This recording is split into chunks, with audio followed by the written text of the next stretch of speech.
If you're someone who's dealt with gout, or you're in the medical field and want to know a practical way to manage it, let's walk through this flow together. The ideas here are broadly applicable and to kind of help you understand how to deal with this. Now, first, when you get a flare-up, that can be extremely painful. So, rest the joint and ice it. That will help calm the inflammation. And then, we would want to continue any pre-existing urate-lowering therapy that someone's already on, like allopurinol or febuxostat. Stopping this can also swing the serum urate and prolong the flare. So we don't want to start or stop, just continue. And also start additional pharm within 24 hours of symptom onset. Earlier shortens pain duration and prevents this kind of snowballing that can happen. Now the first decision that comes is monotherapy or combination therapy. And the question we have to ask is the attack severe?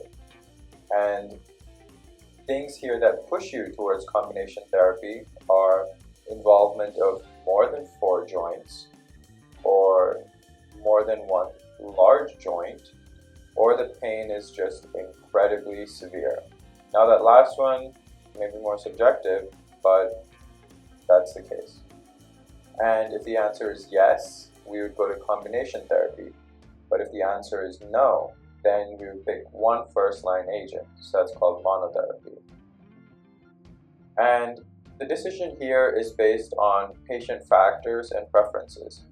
And there's really 4 main choices.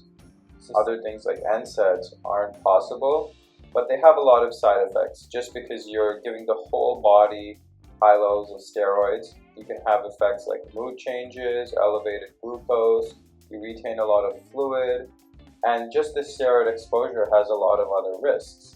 So you want to use the shortest effective course. Now a safer option is intra-articular steroids, or within the joint. And these have a powerful local effect, but they don't have the same systemic exposure that systemic steroids do. And so these are perfect for just 1 to 2 large joints, or patients who can't take things in their mouth, or when other things aren't possible. And the problem is this is a little bit more invasive and can have bleeding or infection or pain just from that. Next, we have NSAIDs. So these are medicines like naproxen or indomethacin. And the big benefit here is that these are familiar. NSAIDs are commonly taken and they are anti-inflammatory, just like their name. But the caution we have here is with GI ulcers and bleeds. They can increase the risk there, as well as in people with kidney damage or chronic kidney disease history. It can also exacerbate or worsen that. And then finally, it's also need to be used cautiously if people have a cardiac history of different cardiac diseases. And if the GI risk is elevated, like for bleeds or ulcers, we would pair it with a proton pump inhibitor to kind of mitigate that. The next medicine, colchicine, is the final one. This works for both an acute flare as well as general treatment. And there are some cautions here. You want to avoid it in severe kidney disease, and you have to start it very quickly. It becomes less effective if started later, and it has a lot of drug interactions because it kind of inhibits the way our body deals with other medicine. So the bottom line here for this is a single big joint, or the patient can't take oral meds, you can give a steroid in the joint. If they have chronic kidney disease or a GI risk, we prefer steroid over NSAIDs. And if they have a very early presentation and they're not on a lot of medicines, then you can pick something like colchicine. And otherwise, in most other cases, NSAID is very straightforward.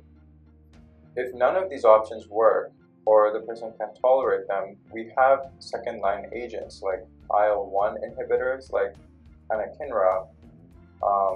But for this, you'd have to consult with rheumatology as well, as these are more targeted and more advanced.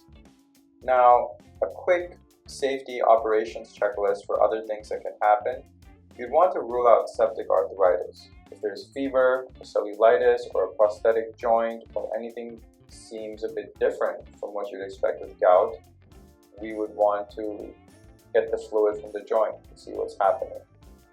And then, like I said earlier, renal function, GI history, and cardiac history, as well as other meds they're on, should help inform what drugs we go with. And finally, after the flare, we need to reassess long-term urate control. But once again, do not stop that during the flare. So, very quickly summary. We'll treat this flare quickly, ice and rest the joint, and we'll want to keep the long-term medicines going.